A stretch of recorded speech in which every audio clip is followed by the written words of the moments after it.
और बच्चों, चल रही है पढ़ाई ठीक ठाक? लास्ट क्लास में हमने एम्ब्रायोजेनी और फॉर्मेशन ऑफ एंडोस्पर्म तक किया था। आज उसी को हम आगे कंटिन्यू कर रहे हैं, लेकिन कुछ बच्चों ने काफ़ी सारे डाउट बताए हैं, व्हाट्सएप पे डाले थे। और मैं बार बार यही कहता हूँ कि आप अगर डाउट हो तो सीधे कॉल कर लो मुझे, गूगल पे सर्च करने की कोशिश ना करो। बहुत सारे बच्चे ऐसे हैं जो गूगल पे सर्च कर रहे हैं और पता नहीं क्या क्या चीज़ें आ रही हो, मुझे व्हाट्सएप कर रहे हैं कि सर इसका मतलब बता दो, ये बता दो। ज़्यादा रिसर्च करने की कोशिश तो ना करो तो बेहतर है ना। सीधे कॉल करके आप पूछ सकते हो।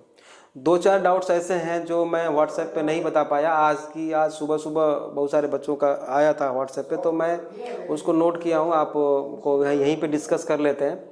कुछ बच्चों ने पूछा जो हम लोग +1 में कर चुके हैं बेटा, +1 में हम ये बात कर चुके थे, फिर भी हम यहाँ पे दोबारा बता देते हैं। बहुत सारे बच्चों ने ये पूछा है कि sir what is difference between endosperm of gymnosperm and angiosperm. तो बेटा, एंडोस्पर्म ऑफ जिम्नोस्पर्म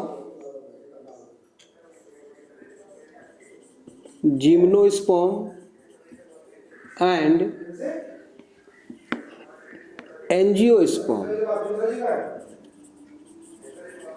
एंजियोस्पर्म दोनों के एंडोस्पर्म में क्या डिफरेंस है।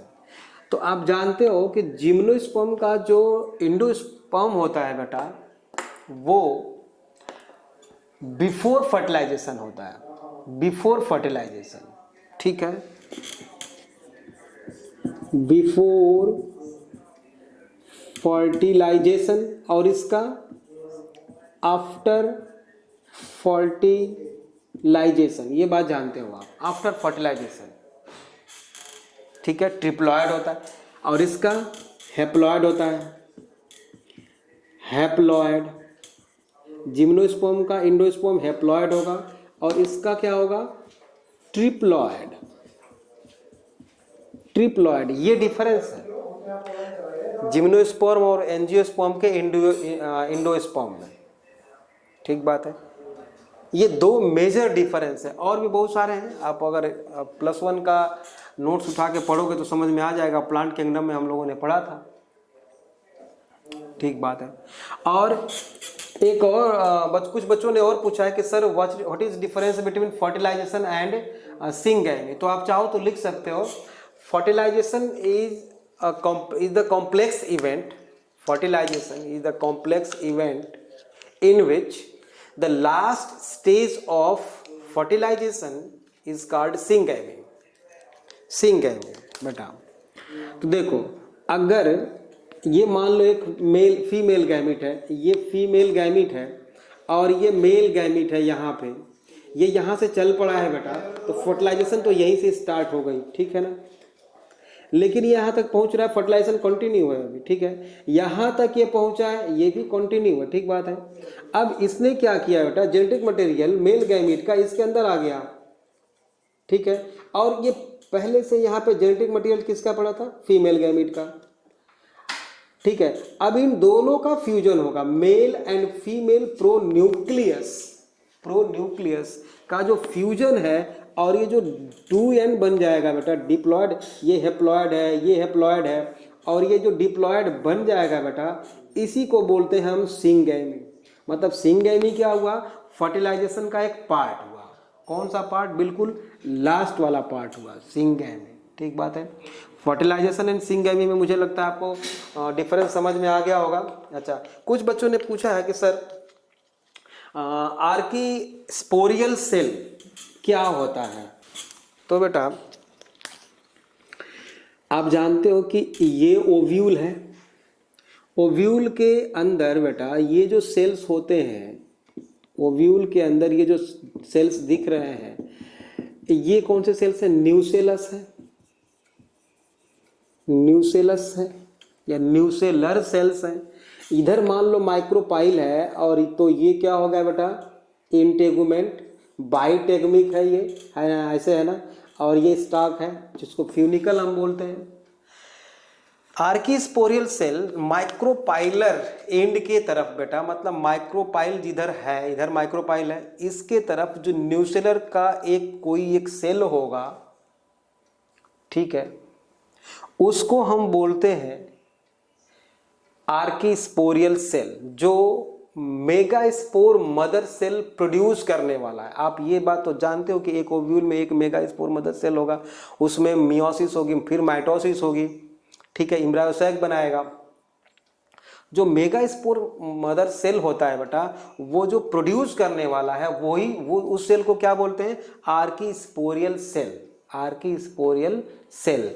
तो one cell of the nucellus which located towards the micropyle behave like archisporial cell। मतलब ये न्यूसेलस का ही एक सेल है जो कैसा बिहेव कर रहा है बेटा?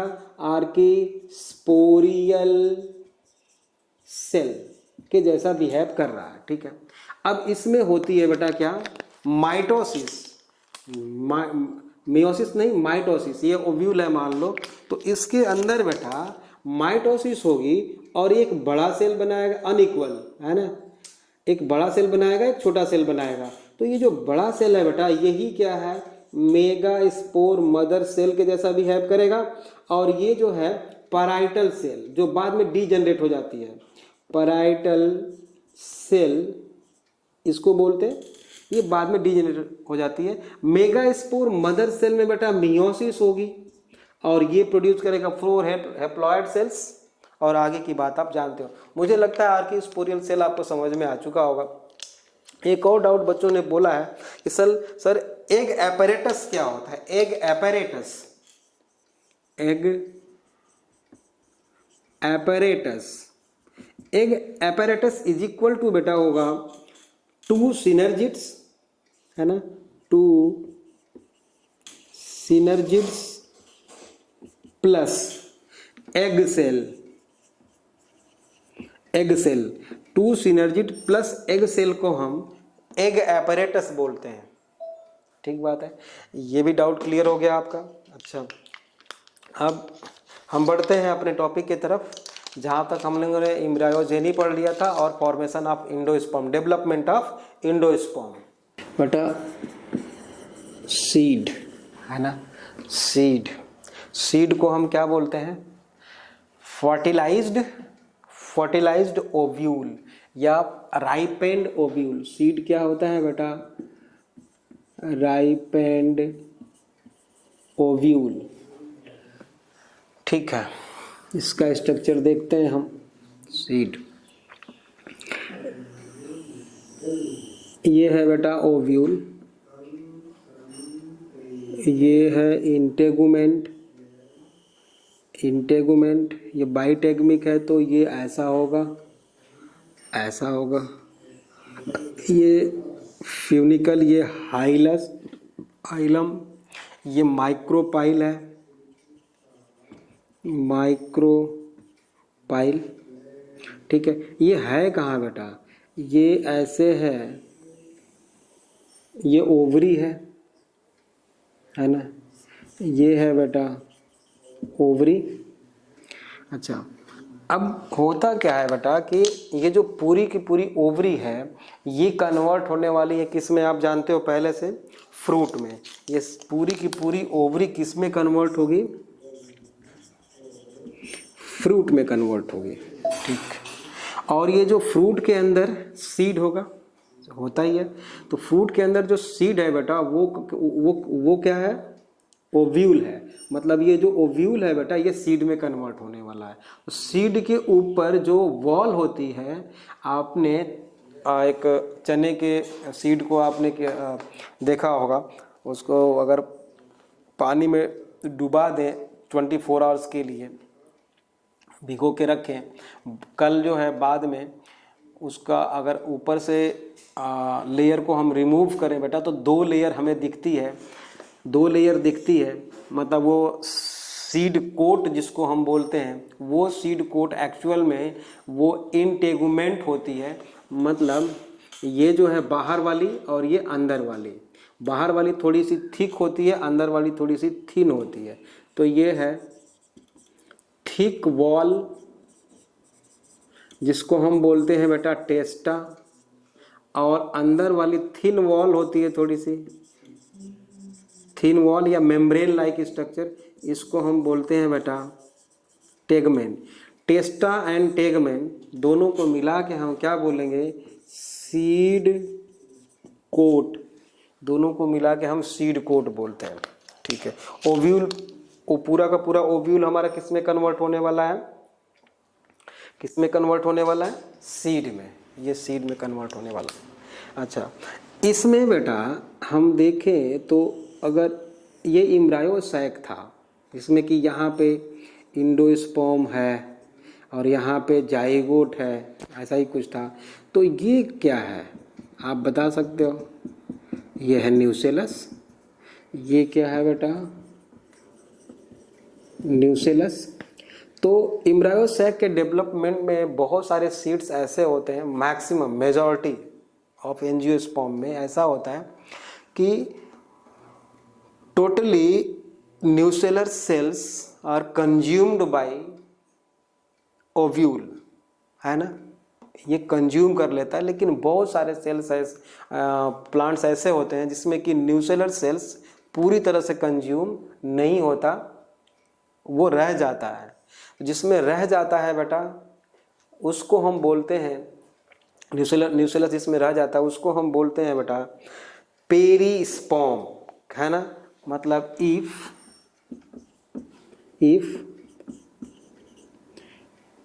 परसिस्टेंट न्यूसेलस, तो उसको हम बोलते हैं बेटा पेरिस्पर्म, है ना, पेरिस्पर्म। इसका एग्जाम्पल है बेटा ब्लैक पेपर एंड बीट। ये दो एग्जाम्पल आपके एनसीईआरटी में लिखे हुए हैं, इसको तो याद ही रखना है। पेरिस्पर्म आपको समझ में आ गया। पेरिस्पर्म एक्चुअल में क्या है बेटा, remains of nucellus, remains of nucellus या न्यूसेलर सेल्स, है ना, पेरिस्पर्म। और जिस सीड के अंदर होगा उस सीड को क्या बोलेंगे, पेरिस्पर्मिक सीड, पेरिस्पर्मिक सीड, ठीक है। ये पूरा का पूरा ओवरी जो है फ्रूट में कन्वर्ट होगी। फ्रूट में भी जानते हो, फ्रूट हम +1 के मॉर्फोलॉजी ऑफ फ्लावरिंग प्लांट्स में पढ़ चुके हैं। ये फ्रूट भी दो तरह का हो सकता है बेटा, या तो वो फ्लैसी होगा या तो वो ड्राई फ्रूट होगा। फ्लैसी फ्रूट में हम लोग पढ़ चुके हैं, इसका एग्जाम्पल जैसे कि मैंगो है ना, मैंगो है, कोकोनट है, बहुत सारे हैं। ड्राई फ्रूट्स में हमने बहुत सारे एग्जांपल्स देखे हैं, आपके एनसीईआरटी में भी गिवन है ड्राई फ्रूट्स का एग्जांपल, +1 में भी है और +2 में भी है। जैसे कि ड्राई फ्रूट में क्या लिखोगे, मस्टर्ड, जो एनसीईआरटी में गिवन है वो तो हमको याद ही रखना है, मस्टर्ड। और ग्राउंड नट, दोनों देखा होगा आपने, मस्टर्ड और ग्राउंड नट। ड्राई फ्रूट का example mustard and groundnut हैं तो बहुत सारे, बट ये एनसीईआरटी में गिवन है इसलिए याद रखना है इसको। उसके बाद फ्रूट की टाइप और भी कुछ हो सकती है, आप लोग सोच सकते हो, morphology of flowering plants. Fruits में भी फॉल्स और ट्रू फ्रूट। फॉल्स फ्रूट और ट्रू फ्रूट में क्या डिफरेंस है? True fruit developed from ovary and false fruit other than ovary. इसका डिटेल हम +1 में कर चुके हैं। फॉल्स फ्रूट जैसे कि एप्पल एग्जाम्पल है इसका, एप्पल और स्ट्रॉबेरी दो का एग्जाम्पल तो आपके बुक में, एनसीईआरटी के बुक में दिया हुआ है +2 के, ठीक बात है, वो तो याद रखना है। स्ट्रॉबेरी थैलेमस डेवलप हो जाता है बेटा फ्लैसी पार्ट में, इन केस ऑफ एप्पल, है ना, वो फॉल्स फ्रूट है। क्यों फॉल्स है? क्योंकि वो थैलेमस से डेवलप होता है, ओवरी से डेवलप नहीं होता, ये बात याद रखनी है। अच्छा, ये जो फ्यूनिकल है बेटा, और ये फ्यूनिकल है और ये जो हाइलम है, इसका फंक्शन क्या है आप बता सकते हो? ये कई बार पूछता रहता है, बार बार पूछता रहता है, क्योंकि यहीं पे आप कंफ्यूज होते हो, है ना। माइक्रोपाइल जो देख रहे हो आप और फ्यूनिकल, तो अगर हम सीड बनाए हैं ऐसे, ये देखो ये सीड है, यहाँ पर एक वाइट स्पॉट होता है जिसको हम क्या बोलते हैं, इसको माइक्रोपाइल। ये माइक्रोपाइल है। तो माइक्रोपाइल का फंक्शन क्या है? पहला फंक्शन है बेटा एक्सचेंज ऑफ गैसेस। दूसरा फंक्शन क्या है? Absorption of water during cell division. Absorption of water during seed germination, seed germination. absorption of water during cell division। ठीक बात है। प्राइमरी फंक्शन इसका है बेटा गैसियस एक्सचेंज, ये याद रखना है। प्राइमरी फंक्शन है गैसियस एक्सचेंज। ठीक बात है। अच्छा, अब नेक्स्ट टॉपिक है आपका type of seed on the basis of presence and absence of endosperm। Types of seed on the basis of presence and absence of endosperm।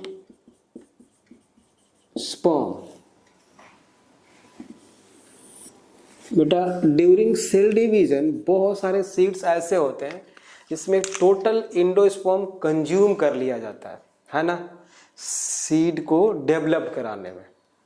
और बहुत सारे सीड्स ऐसे होते हैं जिसमें कि इंडोस्पर्म पूरी तरह कंज्यूम नहीं हो पाता। बेटा जिसमें कंज्यूम हो जाता है ना, उसको इंडोस्पर्मिक सीड्स बोलते हैं, नॉन इंडोस्पर्मिक सीड्स बोलते हैं। इसमें कंज्यूम हो जाता है, इसमें नहीं कंज्यूम होता उसको क्या बोलते हैं?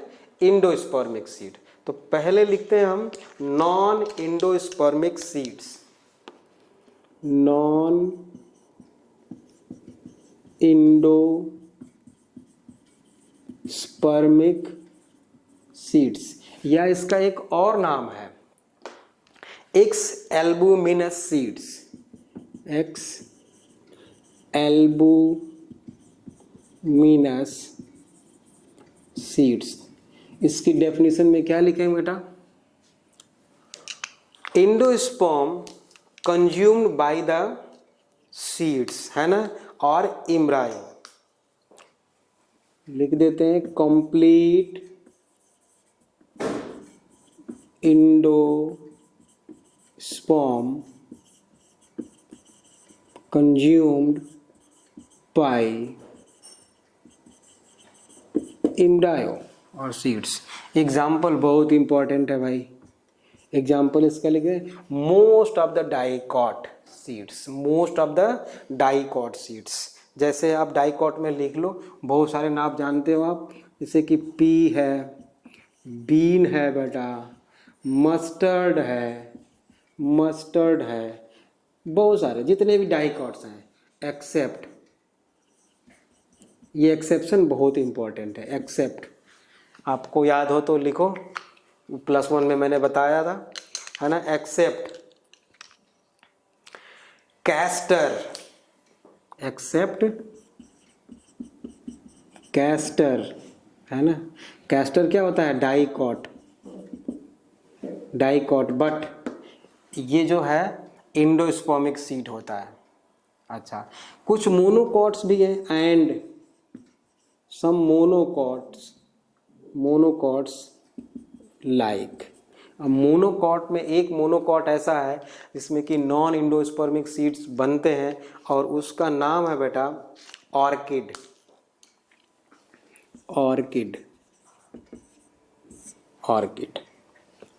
तो ऑर्किड मोनोकॉट है लेकिन ये नॉन इंडोस्पर्मिक सीड है। कैस्टर डाइकॉट है बेटा, लेकिन ये क्या है? इंडोस्पर्मिक सीड है। हमने इसका एक्सेप्शन लिखा है ना, एक्सेप्ट कैस्टर जो कि डाइकॉट है। दूसरा है इंडोस्पर्मिक सीड्स या एल्बुमिनस सीड्स, एल्बुमिनस सीड्स। इसमें लिखिए reserve food remains in the form of endosperm. इसमें लिखिए, लिखिए मैं बोल रहा हूँ, लिख लो। Reserve food remains in the form of endosperm, मतलब इसमें क्या लिखोगे, इंडोस्पर्म प्रेजेंट। एग्जाम्पल लिखो, most of the monocots, most of the monocots, monocots +1 में पढ़ चुके हैं, यहाँ तो रिपीट कर रहा हूँ। Most of the monocots like, example लिखिए, एग्जाम्पल मेज, coconut, rubber, wheat, barley and क्या लिखोगे, कैस्टर, जो कि क्या है, डाइकॉट, कैस्टर,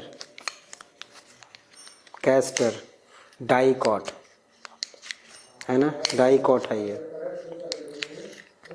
अच्छा, अब लिखो बेटा दूसरा हेडिंग दो, डोरमेंसी। ये भी हम पढ़ चुके हैं +1 में, डोरमेंसी भी। सीड डोरमेंसी है ना, सीड डोरमेंसी लिखिए, embryo enters a state of inactivity called dormancy, full stop.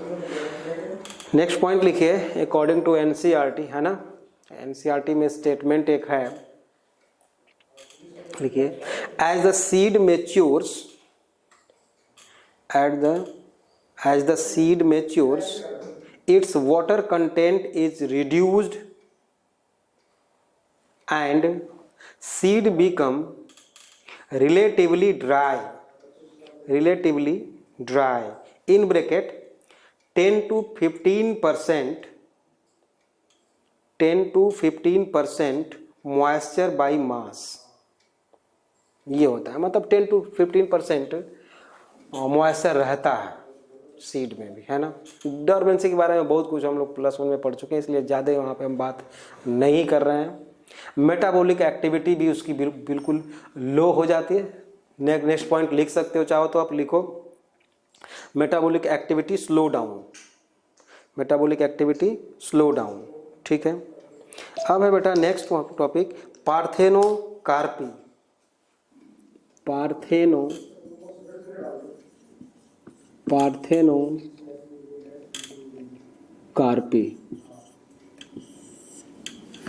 इस तो रटा हुआ है आप लोगों को पहले से ही, development of organism without fertilisation from egg cell, है ना, यही होता है, यही आप जानते हो, development of organism without fertilisation from egg cell. मतलब अब एग सेल ही क्यों डेवलप हो सकती है पूरे ऑर्गेनिज्म में, ये बात भी आपको मैंने पहले बताई है।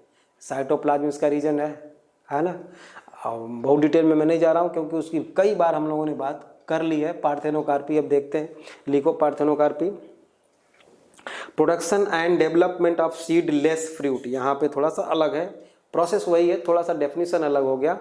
लिखिए production and development of seedless fruit, seedless fruit है ना, कार्पी मीन्स होता है fruit, seedless fruit without fertilization, without fertilization is called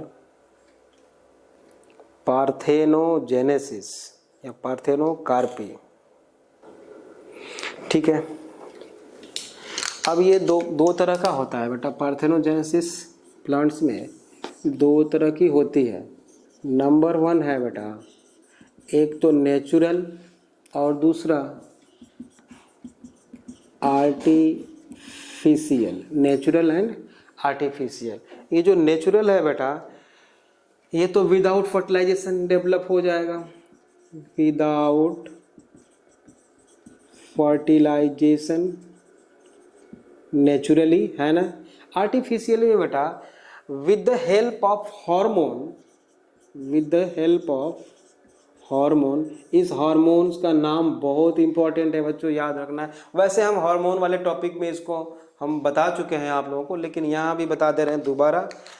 hormone इसमें दो इम्पोर्टेंट है बेटा, auxins and gibberellins, auxin and gibberellins बेटा।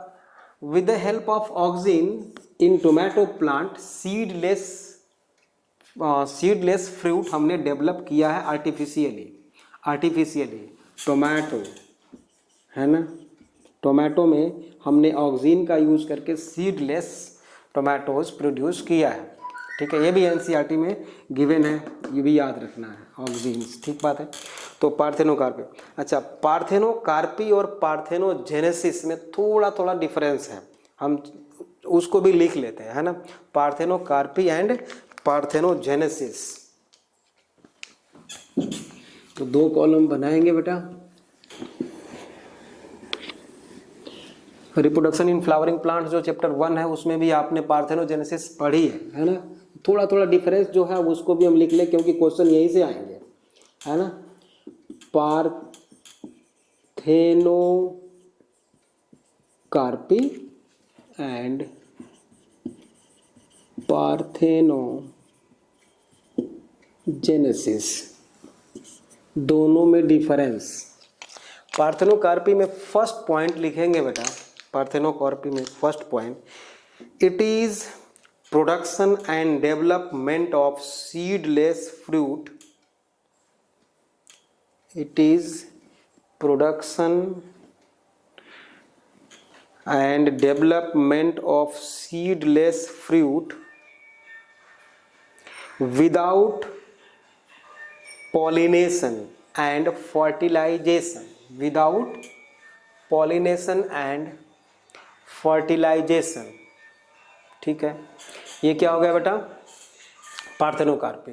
अब लिखिए पार्थेनोजेनेसिस, आप लोग खुद ही लिख सकते हो, लिखो पार्थेनोजेनेसिस में लिखिए, it is the development of unfertilised, it is the development of unfertilized egg into a complete individual without fertilization is called parthenogenesis, है ना। तो यहाँ पे बिना पॉलिनेशन के क्या हो रहा है बेटा, सीडलेस फ्रूट डेवलप हो रहा है, और यहाँ पे क्या हो रहा है, इंडिविजुअल प्रोड्यूस किया जा रहा है पार्थेनोजेनेसिस में। ये हम कई बार पढ़ चुके हैं, ठीक बात है, याद हो गया आप लोगों को। नेक्स्ट लिखेंगे पार्थेनोकार्पी में, these fruits are normal,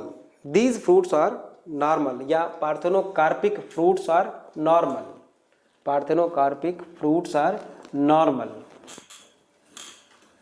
normal, parthenogenesis में लिखेंगे, young ones produced by parthenogenesis,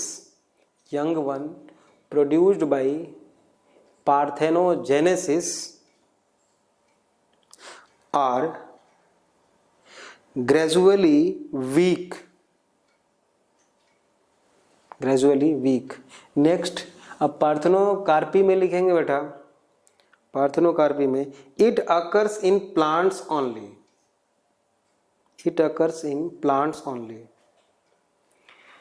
parthenogenesis में लिखेंगे it occurs in both plants and animals,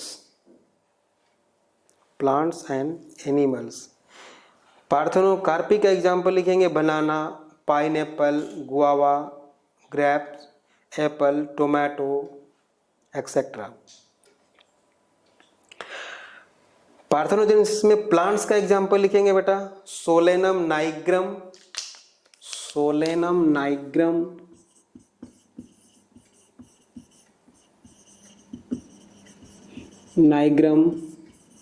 दतूरा, ये नाम हमको याद है, अभी आप लिविंग वर्ड में भी इसका नाम सुने थे, सोलेनम नाइग्रम, दतूरा, है ना, एक्सेट्रा। और एनिमल्स के केस में ड्रोन, सामने फर्स्ट चैप्टर में देखा था, ठीक है, तो पार्थेनोजेनेसिस और कार्पी में डिफरेंस आपको पूरी तरह आ गया होगा बेटा। अब लिखो विएबिलिटी ऑफ सीड्स। नेक्स्ट, या हम इसको यहीं पे आज रोक देते हैं बेटा। अगले लेक्चर में हम थोड़ा सा है विएबिलिटी ऑफ सीड्स और एपोमिक्टिक सीड्स भी देखने वाले हैं, तो इसको नेक्स्ट क्लास में देखेंगे। ओके।